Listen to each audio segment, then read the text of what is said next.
ಎಲ್ಲರಿಗೂ ನಮಸ್ಕಾರ. ನೀವು ನೋಡ್ತಾ ಇದ್ದೀರಾ ಸ್ಟಡಿ ಕಾರ್ನರ್ ಇನ್ ಕನ್ನಡ ಯೂಟ್ಯೂಬ್ ಚಾನೆಲ್. ನಾವು ಇಂದಿನ ವಿಡಿಯೋದಲ್ಲಿ 9ನೇ ತರಗತಿ ಪ್ರಥಮ ಭಾಷೆ ಕನ್ನಡ ವಿಷಯದ 2ನೆಯ ಗದ್ಯ ಭಾಗ ಬೆಡಗಿನ ತಾಣ ಜಯಪುರ, ಈ ಒಂದು ಗದ್ಯದ ಸಂಪೂರ್ಣ ಅಭ್ಯಾಸದ ಪ್ರಶ್ನೋತ್ತರಗಳನ್ನು ನಾವು ಇಂದಿನ ವಿಡಿಯೋದಲ್ಲಿ ನೋಡ್ತಾ ಇದ್ದೇವೆ. ಅದಕ್ಕೂ ಮೊದಲು ನೀವೇನಾದರೂ ಹೊಸಬರಾಗಿದ್ದರೆ ನಮ್ಮ ಚಾನಲ್ನ ಸಬ್ಸ್ಕ್ರೈಬ್ ಆಗಿ ಹಾಗೆ ತಪ್ಪದೆ ವಿಡಿಯೋನ ನೋಡಿ ಅಂತ ಹೇಳ್ತಾ, ಕೊನೆಯಲ್ಲಿ ನಿಮಗೆ ಈ ಒಂದು ವಿಡಿಯೋ ಉಪಯುಕ್ತ ಅಂತ ಅನಿಸ್ತು ಅಂದರೆ ದಯವಿಟ್ಟು ಲೈಕ್ ಮಾಡಿ ಅಂತ ಹೇಳ್ತಾ ಬನ್ನಿ ಇವತ್ತಿನ ವಿಡಿಯೋನ ಶುರು ಮಾಡೋಣ. ನೋಡಿ, ಅಭ್ಯಾಸಗಳ ಪ್ರಶ್ನೋತ್ತರಗಳು. ಅಭ್ಯಾಸಗಳು ಅಂತ ಇದೆ, ಅದರಲ್ಲಿ ವಿಭಾಗ ಕೊಟ್ಟಿರುವ ಪ್ರಶ್ನೆಗಳಿಗೆ ಒಂದು ವಾಕ್ಯದಲ್ಲಿ ಉತ್ತರಿಸಿ ಅಂತ ಇದೆ. ಮೊದಲನೇ ವಿಭಾಗದಲ್ಲಿ ಮೊದಲನೇ ಪ್ರಶ್ನೆ, ರೈಗಳ ಮನೆ ಎಂಥ ಪ್ರದೇಶದಲ್ಲಿತ್ತು? ಉತ್ತರ, ಹೊರಗಡೆ 4 ಸುತ್ತಲೂ ಉಸುಬು ಹರಡಿದ್ದ ಮರುಭೂಮಿಯಲ್ಲಿ ರೈಗಳ ಮನೆ ಇತ್ತು. ಎರಡನೇ ಪ್ರಶ್ನೆ, ಲೇಖಕರಿಗೆ ಜಯಪುರದ ಮನೆಗಳ ಮೇಲೆ ಮೋಹವೇಕೆ? ಉತ್ತರ, ಜಯಪುರದಲ್ಲಿನ ಒಂದೊಂದು ಮನೆಯು ಒಂದೊಂದು ಶೈಲಿಯದು, ಒಂದೊಂದು ದೇಶದ್ದು ಆಗಿ ಕಾಣಿಸುವುದಿಲ್ಲ. ಆದುದರಿಂದಲೇ ಲೇಖಕರಿಗೆ ಅವುಗಳ ಮೇಲೆ ಮೋಹ. ಜಯಪುರದ ಜನರಿಗೆ ಯಾವ ಬಣ್ಣಗಳು ಇಷ್ಟ? ಮೂರನೇ ಪ್ರಶ್ನೆದು. ಇದಕ್ಕೆ ಉತ್ತರ, ಜಯಪುರದ ಜನರಿಗೆ ಕೆಂಪು, ಕಿತ್ತಳೆ, ಹಳದಿ ಬಣ್ಣಗಳು ಇಷ್ಟ.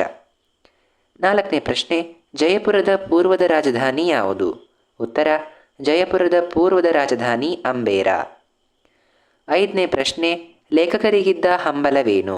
ಉತ್ತರ, ಜಯಪುರದಲ್ಲಿ ಜಾನಪದ ನೃತ್ಯಗಳನ್ನು ನೋಡಬೇಕೆಂದು ಲೇಖಕರ ಹಂಬಲವಾಗಿತ್ತು. ಇದಿಷ್ಟು ಒಂದು ವಾಕ್ಯದಲ್ಲಿ ಉತ್ತರಿಸ್ತಕ್ಕಂತಹ ಪ್ರಶ್ನೆಗಳು. ಮುಂದೆ ಆ ವಿಭಾಗ ಕೊಟ್ಟಿರುವ ಪ್ರಶ್ನೆಗಳಿಗೆ 3-4 ವಾಕ್ಯಗಳಲ್ಲಿ ಉತ್ತರಿಸಿ.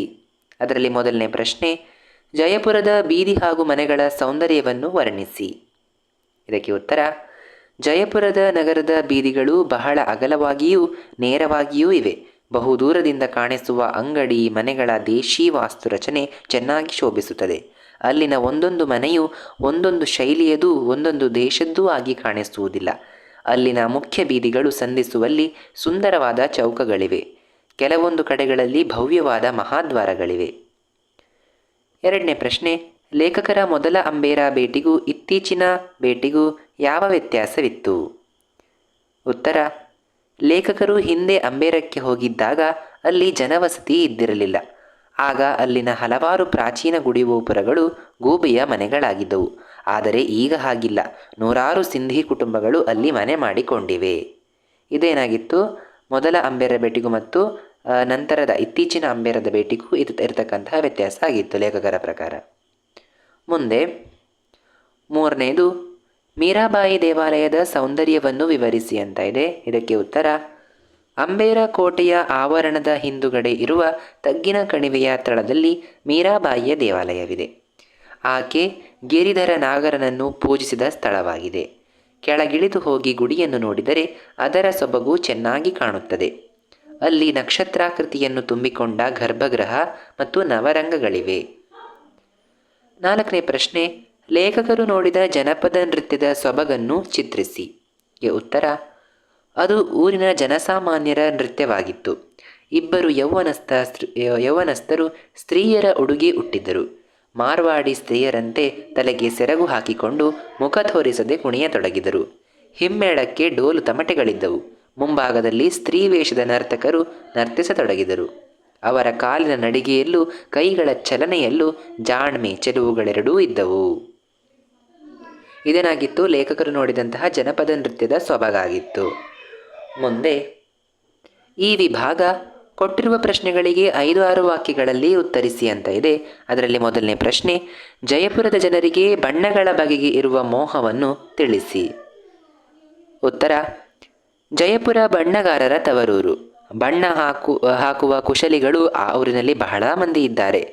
ಬಣ್ಣದ ಮೋಹವಿರುವ ಜನರೂ ಬಹಳ ಇದ್ದಾರೆ. ಗಿಡಮರಗಳಿಲ್ಲದ ಸ್ಥಳದಲ್ಲಿ ವಾಸಿಸುವ ಜನರಿಗೆ ಕಣ್ಣಿನ ತಣಿವು ಹೇಗೆ ಬರಬೇಕು? ಹಾಗೆಂದೇ ಇಲ್ಲಿನ ಜನರು, ಅದರಲ್ಲೂ ಹೆಂಗಸರು, ರಂಗುರಂಗಿನ ಲಂಗ, ಪಾಯಿಜಾಮ, ಸೀರೆ, ರವಿಕೆ, ಮೇಲುದೆ ತೊಡುವ ಅಭ್ಯಾಸದವರು. ಅವರಿಗೆ ಕೆಂಪು, ಕಿತ್ತಳೆ, ಹಳದಿ ಎಂದರೆ ಪ್ರಾಣ. ನಿತ್ಯವೂ ಹೋಳಿ ಹುಣ್ಣಿಮೆ ಮಾಡುವವರಂತೆ ಬಣ್ಣದ ಚೆಲ್ಲಾಟ ಅವರ ಬಟ್ಟೆಗಳಲ್ಲಿ. ಗಂಡಸರೂ ರಂಗುರಾಯರೇ.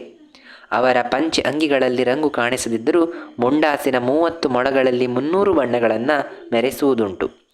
ಸುತ್ತಿನ ಅವರ ದೇಶಿ ಮುಂಡಾಸನ್ನು ಚೆನ್ನಾಗಿ ಬಿಗಿದುಕೊಂಡಾಗ ಬಲು ಗಂಭೀರವಾಗಿಯೇ ಕಾಣಿಸುತ್ತದೆ. ಮುಂದೆ ಎರಡನೆಯ ಪ್ರಶ್ನೆ, ಅಂಬೇರ ಬೆಟ್ಟದ 3 ಅಂತಸ್ತಿನ ಅರಮನೆಯ ಒಳಾಂಗಣ ಚೆಲುವನ್ನು ತಿಳಿಸಿ. ಇದಕ್ಕೆ ಉತ್ತರ, ಅರಮನೆಯ ಮೊದಲ ಅಂತಸ್ತಿನಲ್ಲಿ ಚಿತ್ರ ಕೆಲಸಗಳಿಂದ ಕೂಡಿದ ಹಾಲುಗಲ್ಲಿನ ರಚನೆಯಿಂದ ಕೂಡಿದ ಪುಟ್ಟ ದೇವಾಲಯವಿದೆ. ಅದರ ಗೋಡೆ, ನೆಲ, ಸ್ತಂಭಗಳೂ ಹಾಲುಗಲ್ಲಿನವು.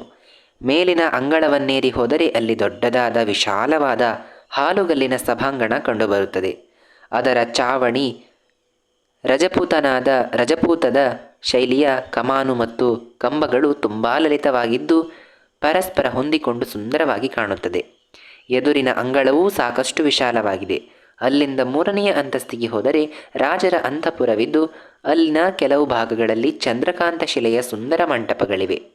ಶಿಲೆಯನ್ನು ಕೆತ್ತಿ ಬಣ್ಣದ ಕಲ್ಲುಗಳಿಂದ ಕೊರೆದು ತುಂಬಿಸಿದ ಲತಾಪುಷ್ಪಗಳ ಚಿತ್ರಾವಳಿಗಳೂ ಇವೆ. ಇನ್ನೊಂದೆರಡು ಚಾವಡಿಗಳು ಕನ್ನಡಿಯ ಚೂರುಗಳನ್ನು ಸುಣ್ಣದ ಗಾರೆಯಲ್ಲಿ ಅಂಟಿಸಿ ವಿಚಿತ್ರ ಪ್ರತಿರೂಪಗಳನ್ನು ನಿರ್ಮಿಸಿ ಅಲಂಕರಿಸಲ್ಪಟ್ಟಿವೆ. ಕತ್ತಲಿನಲ್ಲಿ ದೇವಿಗೆ ಹೊತ್ತಿಸಿದಾಗ ಆ ಲಕ್ಷೋಪಲಕ್ಷ ಗಾಜಿನ ತುಣುಕುಗಳು ಚಾವಡಿಗೆ ನಕ್ಷತ್ರಲೋಕದ ಸೊಬಗನ್ನು ಕೊಡುತ್ತವೆ. ಇದು ಈ ಪ್ರಶ್ನೆಗೆ ಉತ್ತರ ಆಗಿತ್ತು. ಅಂಬೇರ ಬೆಟ್ಟದ 3 ಅಂತಸ್ತಿನ ಅರಮನೆಯ ಒಳಾಂಗಣ ಚೆಲುವು ಇದಾಗಿತ್ತು. ಮುಂದೆ 3ನೇ ಪ್ರಶ್ನೆ, ಜಂತ್ರಮಂತ್ರದ ವಿಶೇಷತೆಯನ್ನು ಪರಿಚಯ ಮಾಡಿಕೊಡಿ. ಇದಕ್ಕೆ ಉತ್ತರ, ಜಂತ್ರಮಂತ್ರ ಹಳೆಯ ಕಾಲದ ಖಗೋಳ ವಿಜ್ಞಾನದ ಪರಿಶೀಲನಾಲಯ. ಸುಮಾರು 400-500 ವರ್ಷಗಳ ಪೂರ್ವದಲ್ಲಿ ಖಗೋಳಶಾಸ್ತ್ರಜ್ಞರು ಗ್ರಹ, ಸೂರ್ಯ, ಚಂದ್ರ, ತಾರಾಮಂಡಲಗಳನ್ನು ಅಳೆದು ಪರಿಶೀಲಿಸಿ ನೋಡುವ ಸಲುವಾಗಿ ಅಲ್ಲಿ ವಿಚಿತ್ರವಾದಂತಹ ಸಾಧನಗಳನ್ನು ನೆಟ್ಟಿದ್ದಾರೆ. ಅಂತಹ 18 ವಿಧದ ಸಾಧನಗಳ ವಿಚಿತ್ರ ರಚನೆಗಳಿವೆ. ಗಳಿಗೆ ಅಳೆಯುವುದಕ್ಕೆ, ಪ್ರತಿಯೊಂದು ತಿಂಗಳಿನಲ್ಲೂ ಸೂರ್ಯ ನಕ್ಷತ್ರಗಳ ಗತಿ ಪರಿಶೀಲಿಸುವುದಕ್ಕೆ ಏನೇನೋ ಏರ್ಪಾಟುಗಳಿವೆ. ಪ್ರತಿಯೊಂದು ಸಾಧನದ ಮೇಲೂ ಅವುಗಳ ಉಪಯೋಗ ಮತ್ತು ಕಾಲವನ್ನು ಅಳೆಯುವ ರೀತಿ ಮೊದಲಾದವನ್ನು ನಮೂದಿಸಿದೆ. ದೂರದರ್ಶಕ ಯಂತ್ರದ ಸಹಾಯವಿಲ್ಲದೆ ಬರಿಗಣ್ಣಿನಿಂದಲೇ ಖಗೋಳದ ಗ್ರಹಗಳ ಗತಿಯನ್ನು ಅಳೆಯಲು ಮಾಡಿದ ಈ ಸಾಧನಗಳು ಗಣಿತಕ್ಕೂ ಸೂಕ್ಷ್ಮ ಪರಿಶೀಲನೆಗೂ ಹಿರಿಯರು ಸಲ್ಲಿಸಿದ ಕಾಣಿಕೆ. ಮುಂದೆ ಈ ವಿಭಾಗ ಸಂದರ್ಭ ಸಹಿತ ಸ್ವಾರಸ್ಯವನ್ನು ವಿವರಿಸಲಿಕ್ಕೆ ಕೇಳಿದ್ದಾರೆ. ಅದರಲ್ಲಿ ಮೊದಲನೇ ವಾಕ್ಯ, ಅಲ್ಲಿ ಮಧ್ಯಾಹ್ನದ ವೇಳೆ ಸ್ನಾನಕ್ಕೆ ನೀರು ಕಾಯಿಸುವ ಅಗತ್ಯವಿಲ್ಲ. ಉತ್ತರ, ಆಯ್ಕೆ, ಈ ವಾಕ್ಯವನ್ನು ಶಿವರಾಮ ಕಾರಂತರು ಬರೆದಿರುವ ಅಬುವಿನಿಂದ ಭರಾಮಕ್ಕೆ ಕೃತಿಯಿಂದ ಆರಿಸಲಾಗಿರುವ ಬೆಡಗಿನ ತಾಣ ಜಯಪುರ ಎಂಬ ಗದ್ಯಭಾಗದಿಂದ ಆರಿಸಿಕೊಳ್ಳಲಾಗಿದೆ. ಸಂದರ್ಭ, ಕಾರಂತರು ಜಯಪುರದಲ್ಲಿದ್ದ ತಮ್ಮ ಸ್ನೇಹಿತರಾದ ರೈಯವರ ಮನೆಗೆ ಹೋದಾಗ ಅಲ್ಲಿ ತಾವು ಬಿಸಿನೀರಿನ ಸ್ನಾನ ಮಾಡಿದ ಬಗ್ಗೆ ತಿಳಿಸುವ ಸಂದರ್ಭದಲ್ಲಿ ಹೀಗೆ ಹೇಳಿದ್ದಾರೆ. ರೈಯವರ ಮನೆ ಸುತ್ತಲೂ ಮರಳು ಹರಡಿದ್ದ ಮರುಭೂಮಿಯಲ್ಲಿತ್ತು. ಅಲ್ಲಿ ಮಧ್ಯಾಹ್ನದ ವೇಳೆ ಸ್ನಾನಕ್ಕೆ ನೀರು ಕಾಯಿಸುವ ಅಗತ್ಯವಿಲ್ಲ, ಏಕೆಂದರೆ ಉಸುಬಿನ ಕಾವಿನಿಂದ ನಲ್ಲಿಯ ನೀರು ಕಾದೇ ಬರುತ್ತಿತ್ತು ಎಂದು ಹೇಳಿದ್ದಾರೆ. ಇದಕ್ಕೆ ಸ್ವಾರಸ್ಯ, ಮರುಭೂಮಿಯಲ್ಲಿ ವಾಸಿಸುವವರ ಜೀವನ ಶೈಲಿಯ ಮೇಲೆ ಅಲ್ಲಿನ ವಾಯುಗುಣ ಬೀರತಕ್ಕಂತಹ ಪ್ರಭಾವ ಇಲ್ಲಿ ಸ್ವಾರಸ್ಯಪೂರ್ಣವಾಗಿ ವ್ಯಕ್ತವಾಗಿದೆ. ಮುಂದೆ 2ನೇ ಪ್ರಶ್ನೆ, ಗಂಡಸರು ರಂಗುರಾಯರೇ. ಉತ್ತರ, ಆಯ್ಕೆ, ಈ ವಾಕ್ಯವನ್ನು ಶಿವರಾಮ ಕಾರಂತರು ಬರೆದಿರುವ ಅಬುವಿನಿಂದ ಭರಾಮಕ್ಕೆ ಕೃತಿಯಿಂದ ಆರಿಸಲಾಗಿರುವ ಬೆಡಗಿನ ತಾಣ ಜಯಪುರ ಎಂಬ ಗದ್ಯಭಾಗದಿಂದ ಆರಿಸಿಕೊಳ್ಳಲಾಗಿದೆ. ಸಂದರ್ಭ, ಲೇಖಕರು ಜಯಪುರದ ಜನರಿಗಿರುವ ಬಣ್ಣಗಳ ವ್ಯಾಮೋಹವನ್ನು ವರ್ಣಿಸುವ ಸಂದರ್ಭದಲ್ಲಿ ಹೀಗೆ ಹೇಳಿದ್ದಾರೆ. ಜಯಪುರದ ಜನರು, ಅದರಲ್ಲೂ ಹೆಂಗಸರು, ರಂಗುರಂಗಿನ ಲಂಗ, ಪಾಯಿಜಾಮ, ಸೀರೆ, ರವಿಕೆ, ಮೇಲುದೆ ತೊಡುವ ಅಭ್ಯಾಸದವರು. ಅದರಲ್ಲೂ ಕೆಂಪು, ಕಿತ್ತಳೆ, ಹಳದಿ ಎಂದರೆ ಪ್ರಾಣ. ಗಂಡಸರೂ ರಂಗುರಾಯರೇ. ಅವರ ಪಂಚೆ ಅಂಗಿಗಳಲ್ಲಿ ರಂಗು ಕಾಣಿಸದಿದ್ದರೂ ಮುಂಡಾಸಿನ 30 ಮೊಳಗಳಲ್ಲಿ 300 ಬಣ್ಣಗಳನ್ನು ಮೆರೆಸುತ್ತಾರೆ ಎಂದು ಲೇಖಕರು ವರ್ಣಿಸಿದ್ದಾರೆ.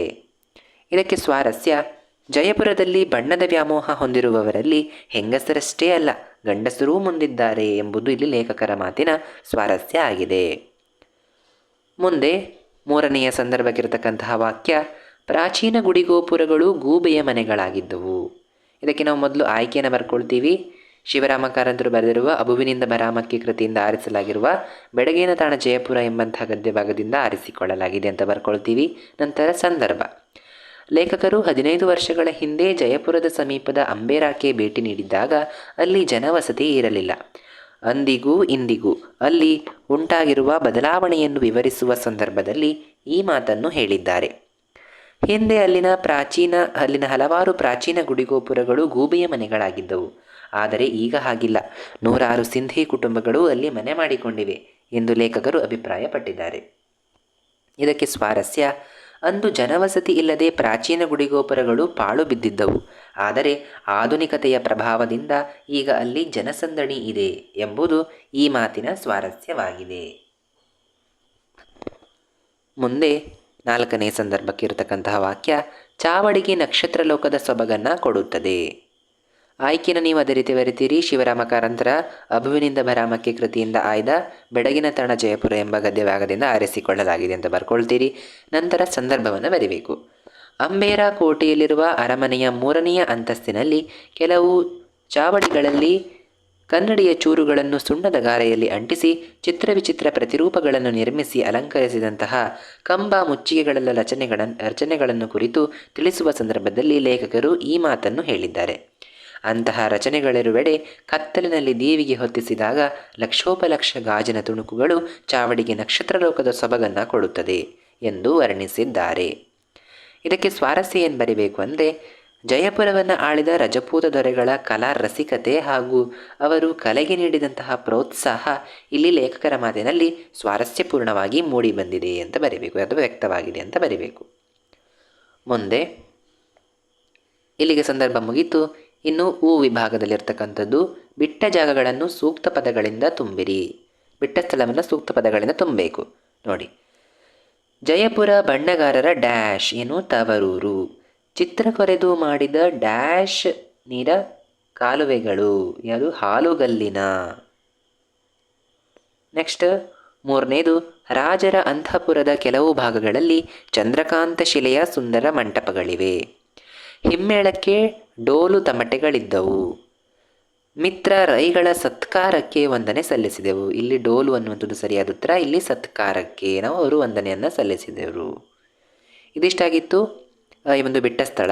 ಮುಂದೆ ಕೊನೆಯ ವಿಭಾಗ ವಿಭಾಗ, ಹೊಂದಿಸಿ ಬರೆಯಿರಿ ಅಂತ ಕೊಟ್ಟಿದ್ದಾರೆ. ನೋಡಿ, ಇಲ್ಲಿ ಎ ಕಾಲಮ್ ಮತ್ತು ಬಿ ಕಾಲಮನ್ನು ಕೊಟ್ಟಿದ್ದಾರೆ, ಅ ಪಟ್ಟಿ ಮತ್ತು ಆ ಪಟ್ಟಿ. ಆದರೆ ಇದು ಸರಿಯಾದ ಉತ್ತರ ಅಲ್ಲ, ಇದನ್ನು ನಾವು ರೀಅರೇಂಜ್ ಮಾಡಿ ಬರಿಬೇಕು. ಈ ಅಂಬೇರ, ಇದಕ್ಕೀಗ ಸರಿಯಾದ ಉತ್ತರ ಯಾವುದು, ಇದರಲ್ಲಿ ನಾವು ಹುಡುಕಿ ಬರೀಬೇಕು. ನಾವಿಲ್ಲಿ ಈಚೆಗಡೆ ಉತ್ತರವನ್ನು ಹಾಕಿದ್ದೀವಿ. ನೋಡಿ, ಇಲ್ಲಿ ಅಂಬೇರ ಅಂತ ಇದೆ. ಅಂಬೇರಕ್ಕೆ ಇದರಲ್ಲಿ ಇವಿಷ್ಟರಲ್ಲಿ ಯಾವುದು ಸರಿ ಹೊಂದಾಣಿಕೆ ಆಗುತ್ತೆ, ಪೂರ್ವದ ರಾಜಧಾನಿ. ಹಾಗಾಗಿ ಅಂಬೇರಕ್ಕೆ ಉತ್ತರ ಯಾವುದು, ಪೂರ್ವದ ರಾಜಧಾನಿ. ಲಕ್ಷೋಪಲಕ್ಷ ಅನ್ನುವಂಥದ್ದೇನು, ಗುಣಸಂಧಿ. ಬಣ್ಣ ಬಣ್ಣ ಅನ್ನುವಂಥದ್ದೇನು, ದ್ವಿರುಕ್ತಿ.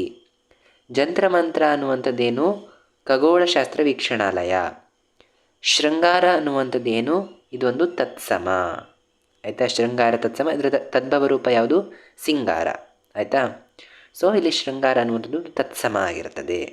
ಸೊ ಇದಿಷ್ಟು ಇದಕ್ಕೆ ಉತ್ತರ ಆಗಿತ್ತು. ಇದಾಗಿತ್ತು ನಿಮ್ಮ 2ನೇ ಗದ್ಯ ಭಾಗ, ಬೆಡಗಿನ ತಾಣ ಜಯಪುರ. ಇದರ ಸಂಪೂರ್ಣ ಅಭ್ಯಾಸದ ಪ್ರಶ್ನೋತ್ತರಗಳಿಗೆ ಉತ್ತರಗಳನ್ನು ಈ ಒಂದು ವಿಡಿಯೋದಲ್ಲಿ ನೀಡಿದ್ದೇವೆ. ನಿಮಗೆ ಈ ಒಂದು ವಿಡಿಯೋ ಇಷ್ಟ ಆಗಿತ್ತು ಅಂದರೆ ದಯವಿಟ್ಟು ಲೈಕ್ ಮಾಡಿ, ಹಾಗೆ ನಮ್ಮ ಚಾನಲ್ನ ಸಬ್ಸ್ಕ್ರೈಬ್ ಆಗಿ ಅಂತ ಹೇಳ್ತಾ ಸಿಗೋಣ ಮತ್ತೊಂದು ವಿಡಿಯೋದಲ್ಲಿ ಇನ್ನೊಂದು ಅಧ್ಯಾಯದೊಂದಿಗೆ. ಅಲ್ಲಿಯವರೆಗೂ ಧನ್ಯವಾದಗಳು. Thank you for watching.